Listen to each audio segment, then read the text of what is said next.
दोस्तों, क्या आपने कभी सोचा है कि कैसे सोशल मीडिया पर चंद सेकंड का एक वीडियो रातों रात पूरे देश में आग की तरह फैल जाता है और फिर उस वीडियो के पीछे बुनी जाती है एक ऐसी कहानी जो असलियत से मीलों दूर होती है। जी हाँ, जब हाल ही में प्रसिद्ध विश्लेषक अभिजीत दीपके पर एक सार्वजनिक मंच पर अचानक स्याही फेंकी गई तो हर कोई सन्न रह गया, चारों तरफ हड़कंप मच गया।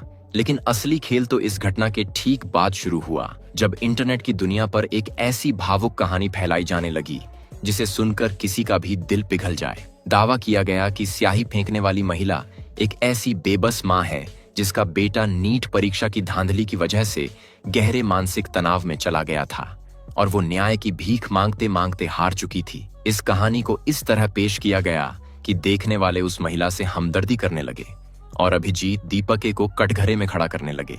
लेकिन ठहरिए, क्या यह सच था या फिर जनता की भावनाओं से खेलने के लिए रचा गया एक बहुत बड़ा माया जाल था? क्योंकि जैसे ही इस घटना की परतें उधड़ना शुरू हुईं, तो एक ऐसा सच निकलकर सामने आया जिसने पूरे देश को हैरान कर दिया। इस पूरी कहानी के तार किसी बेबस मां से नहीं, बल्कि सत्ता के सबसे ऊंचे गलियारे से जुड़ते हुए नजर आए। जी हाँ, जब इस महिला की असली कुंडली खंगाली गई तो एक ऐसी तस्वीर सामने आई जिसने हर किसी के होश उड़ा दिए। ये तस्वीर किसी साधारण मुलाकात की नहीं थी, बल्कि देश के प्रधानमंत्री नरेंद्र मोदी के साथ एक बेहद खास और आत्मीय रिश्ते की थी, जहां ये महिला खुद देश के प्रधानमंत्री को रक्षाबंधन पर राखी बांधती हुई दिखाई दे रही थी। अब सवाल यह उठता है कि आखिर यह महिला कौन है, इसका असली एजेंडा क्या था और क्यों एक प्रधानमंत्री की इतनी खास समर्थक को बचाने या उसके कृत्य को सही ठहराने के लिए इंटरनेट पर झूठ का इतना बड़ा पहाड़ खड़ा किया गया। इस पूरी कहानी की शुरुआत उस हंगामेदार दिन से होती है जब अभिजीत दीपके एक बड़े सार्वजनिक विरोध प्रदर्शन के मंच पर मौजूद थे।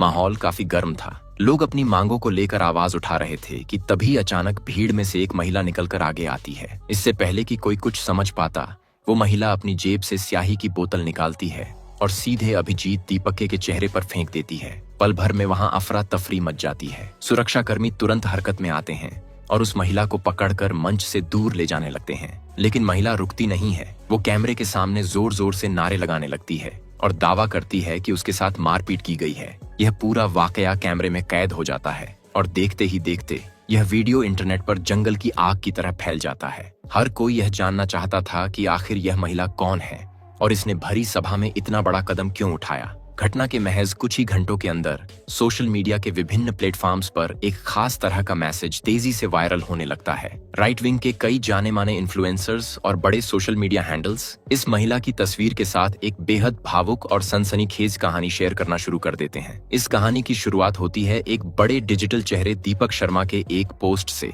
दीपक शर्मा एक तस्वीर शेयर करते हैं जिसमें एक तरफ अभिजीत दीपके के चेहरे पर स्याही लगी दिख रही है और दूसरी तरफ पुलिस उस महिला को ले जाती हुई नजर आ रही है। इस तस्वीर के साथ जो कैप्शन लिखा गया था वो किसी भी आम इंसान को भावुक कर देने के लिए काफी था। उस वायरल पोस्ट में लिखा गया था कि इस महिला से मिलिए जिनके बेटे ने अपने पहले ही प्रयास में नीट परीक्षा में 650 से ज्यादा अंक हासिल किए थे, लेकिन परीक्षा रद्द होने और धांधली की खबरों के बाद उनका बेटा गहरे डिप्रेशन में चला गया। वो माँ पिछले 2 दिनों से अपने बेटे के हक के लिए प्रदर्शन स्थल पर बैठी हुई थी। उस पोस्ट में आगे एक बेहद नाटकीय कहानी जोड़ी गई जिसमें कहा गया कि उस महिला ने प्रदर्शन स्थल पर कुछ लोगों को देश के सम्मान के खिलाफ बातें करते सुना। जब उस महिला ने यह सब सुना तो उसका दिल दहल गया। वो अपनी फरियाद लेकर सोनम वांगचुक के पास गई और कहा कि वे गलत लोगों का साथ दे रहे हैं। सोनम वांगचुक ने उस महिला को अभिजीत दीपके से बात करने की सलाह दी, लेकिन जब महिला अभिजीत को ढूंढने निकली तो पता चला कि अभिजीत तो किसी महंगे 5 सितारा होटल में आराम फरमा रहे हैं। कहानी में मोड़ तब आता है जब यह लिखा जाता है कि महिला इस बात से बेहद आहत हुई कि एक तरफ देश के छात्रों का भविष्य दांव पर लगा है और दूसरी तरफ इस आंदोलन के बड़े चेहरे 5 सितारा होटलों में रुक रहे हैं और देश विरोधी बयानों पर मौन सहमति दे रहे हैं। इसी गुस्से और आक्रोश में आकर उस मां ने अभिजीत दीपके पर स्याही फेंक दी और कहा कि तुमने हमें धोखा दिया है, तुम हमें झूठी उम्मीदें दे रहे थे। इस कहानी के अंत में यह भी दावा किया गया कि इसके बाद भीड़ ने उस महिला को घेर लिया और उसके साथ अमर्यादित व्यवहार किया। पोस्ट लिखने वाले ने अंत में सहानुभूति जताते हुए लिखा कि मैं ईश्वर से प्रार्थना करता हूँ कि वो महिला सुरक्षित रहे, क्योंकि वो सचमुच अपने बच्चे के न्याय के लिए पूरी दुनिया से लड़ रही है। यह कहानी इतनी सफाई से बुनी गई थी कि इसमें जनता को आकर्षित करने वाले सारे मसाले मौजूद थे। इसमें नीट परीक्षा जैसा संवेदनशील मुद्दा था, एक लाचार माँ का दर्द था, 5 सितारा होटल का तड़का था और साथ ही राष्ट्रवाद का तड़का भी लगा दिया गया था, ताकि लोग इस महिला के हिंसक कृत्य को एक माँ का जायज गुस्सा मान लें और अभिजीत दीपके को विलेन की तरह देखें। कुछ ही घंटों में यह पोस्ट हजारों बार शेयर की जाने लगी। हर कोई इस बेबस माँ के समर्थन में बातें करने लगा, लेकिन किसी ने भी उस वक्त यह जानने की कोशिश नहीं की कि क्या इस कहानी में 1% भी सच्चाई है। जैसे जैसे यह खबर फैलने लगी, कई वरिष्ठ पत्रकारों और स्वतंत्र शोधकर्ताओं को इस कहानी पर शक होने लगा। जब इस पूरे घटनाक्रम की गहराई से जांच की गई तो जो सच सामने आया उसने सबको चौंका दिया। वरिष्ठ पत्रकार गोविंद प्रताप सिंह ने सोशल मीडिया के विभिन्न हैंडल्स का विश्लेषण किया और एक चौंकाने वाला खुलासा किया। उन्होंने दिखाया कि कैसे एक ही स्क्रिप्ट को दर्जनों अलग अलग सोशल मीडिया अकाउंट से कट कॉपी पेस्ट करके फैलाया जा रहा था।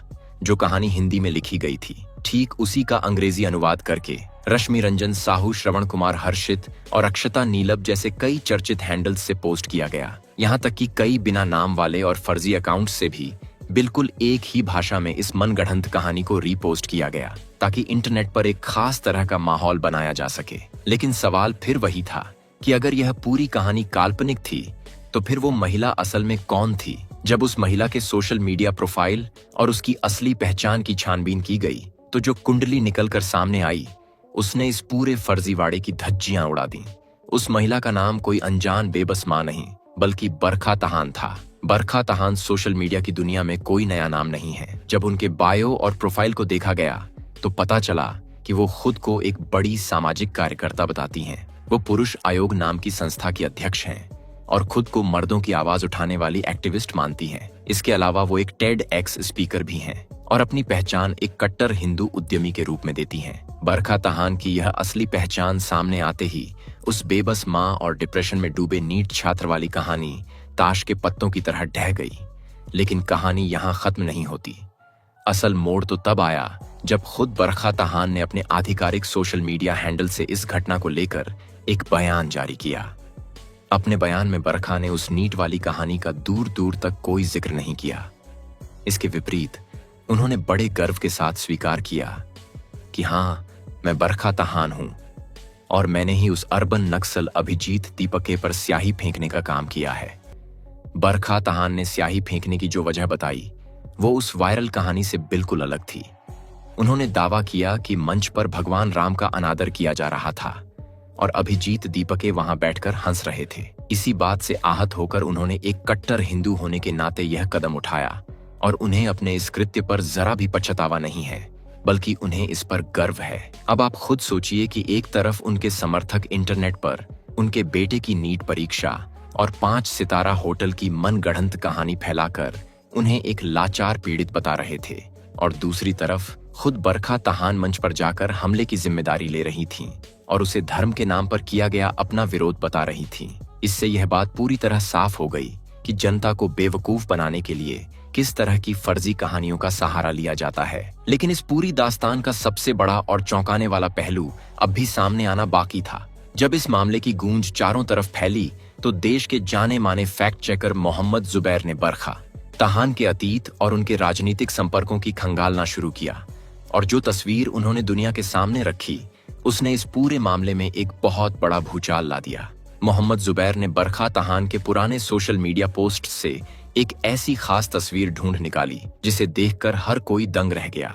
यह तस्वीर साल 2020 के रक्षाबंधन पर्व की थी। इस तस्वीर में बरखा तहान किसी साधारण जगह पर नहीं बल्कि देश के सर्वोच्च पद पर बैठे प्रधानमंत्री नरेंद्र मोदी के साथ दिखाई दे रही थीं। तस्वीर में साफ देखा जा सकता था कि बरखा तहान बड़े ही आत्मीय भाव से प्रधानमंत्री नरेंद्र मोदी की कलाई पर रक्षा सूत्र यानी राखी बांध रही हैं। इस तस्वीर को खुद बरखा ने साल 2020 में अपने सोशल मीडिया अकाउंट पर शेयर किया था और इसके साथ एक बहुत ही भावुक संदेश लिखा था कि ये दिन उनकी जिंदगी का सबसे यादगार और अनमोल लम्हा है। सोचिए जरा, जहां देश की आम जनता के लिए देश के प्रधानमंत्री से मिलना एक सपने जैसा होता है, वहां बरखा तहान को सीधे प्रधानमंत्री आवास में जाकर उन्हें राखी बांधने का सौभाग्य प्राप्त हुआ था। इस एक तस्वीर ने यह पूरी तरह साफ कर दिया कि बरखा कोई साधारण कार्यकर्ता या आम नागरिक नहीं है, बल्कि सत्ताधारी पार्टी और देश के शीर्ष नेतृत्व के बेहद करीब मानी जाने वाली शख्सियत है। उनका प्रधानमंत्री मोदी के साथ यह सीधा और खास कनेक्शन जैसे ही जनता के सामने आया, सोशल मीडिया पर एक नया बवाल खड़ा हो गया। अब हर कोई यह सवाल पूछने लगा कि जब बरखा तहान का सीधा संबंध प्रधानमंत्री मोदी और सत्ता पक्ष से है, तो फिर उनके साथी समर्थकों ने इंटरनेट पर उनके लिए झूठ का सहारा क्यों लिया? क्यों एक प्रधानमंत्री की रक्षाबंधन बहन को एक लाचार और बेबस मां बनाकर पेश किया गया? क्या उन्हें इस बात का डर था कि अगर बरखा की असली पहचान सामने आ गई तो इस स्याही कांड के पीछे की पूरी राजनीतिक साजिश बेनकाब हो जाएगी? बात सिर्फ प्रधानमंत्री के साथ इस खास तस्वीर तक ही सीमित नहीं रही। जब शोधकर्ताओं ने बरखा तहान के पुराने बयानों और सोशल मीडिया गतिविधियों का और गहरा विश्लेषण किया, तो उनके कई ऐसे विवादित बयान सामने आए जिन्होंने उनकी विचारधारा और सोच पर गंभीर सवाल खड़े कर दिए। उन्होंने महिलाओं को लेकर बेहद आपत्तिजनक और अमर्यादित टिप्पणियां की थीं।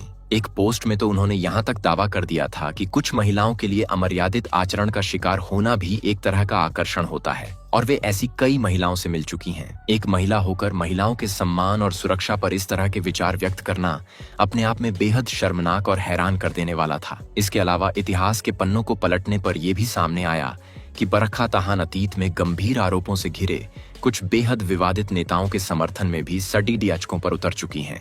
जब उत्तर प्रदेश के चर्चित कुलदीप सेंगर मामले में पूरे देश में आक्रोश था, तब बरखा तहान उस आरोपी नेता के बचाव में प्रदर्शन करती हुई नजर आई थीं। ये सारे तथ्य इस बात की गवाही दे रहे थे कि बरखा तहान की पृष्ठभूमि शुरू से ही विवादों से भरी रही है और वे हमेशा से एक खास राजनीतिक विचारधारा के पक्ष में खड़ी होती रही हैं। अब इस पूरे घटनाक्रम को अगर आप एक बड़े कैनवास पर रखकर देखें, तो आपको समझ आएगा कि ये पूरा मामला सिर्फ एक इंसान पर स्याही फेंकने का नहीं था, बल्कि यह एक सोची समझी रणनीति का हिस्सा था। जब अभिजीत दीपके पर हमला हुआ, तो उसका मकसद सिर्फ उन्हें नीचा दिखाना नहीं था, बल्कि उसके बाद जो फेक न्यूज का नेटवर्क सक्रिय हुआ, उसका मकसद देश के युवाओं और आम जनता की सहानुभूति बटोरना था। लेकिन जब सच सामने आया, तो दांव उल्टा पड़ गया। जरा ठंडे दिमाग से सोचिए कि जिस विचारधारा और जिस राजनीतिक तंत्र के लोग दिन रात खुद को नैतिकता का मसीहा बताते हैं, उन्होंने अपनी ही साथी कार्यकर्ता, अपनी ही विचारधारी बहन की असली पहचान को छुपाने के लिए झूठ का इतना बड़ा जाल क्यों बुना? क्या उन्हें इस बात का जरा भी एहसास नहीं था कि जब सच सामने आएगा तो उनके अपने बड़े नेताओं की छवि पर असर पड़ेगा? जिस महिला ने देश के प्रधानमंत्री को राखी बांधी हो, उसके कृत्य को सही ठहराने के लिए एक काल्पनिक बेटे की फर्जी नीट परीक्षा की कहानी गढ़ना, यह दर्शाता है कि इंटरनेट पर बैठा एक खास वर्ग जनता को कितना नासमझ मानता है। दोस्तों, इस पूरे घटनाक्रम के बारे में आपकी क्या राय है? जिस तरह से सोशल मीडिया पर झूठी और काल्पनिक कहानियां बनाकर देश की जनता को गुमराह करने का प्रयास किया जाता है, क्या ऐसे लोगों और हैंडल्स के खिलाफ सख्त कार्रवाई नहीं होनी चाहिए? और जो महिला खुद को प्रधानमंत्री की मुंहाबोली बहन मानती है, क्या उसे इस तरह के हिंसक और अमर्यादित आचरण की इजाजत मिलनी चाहिए? अपनी राय हमें नीचे कमेंट बॉक्स में लिखकर जरूर बताएं। अगर आपको ये वीडियो पसंद आई हो, तो इस वीडियो को ज्यादा से ज्यादा शेयर करें ताकि सच हर इंसान तक पहुंच सके। चैनल को सब्सक्राइब करना धन्यवाद।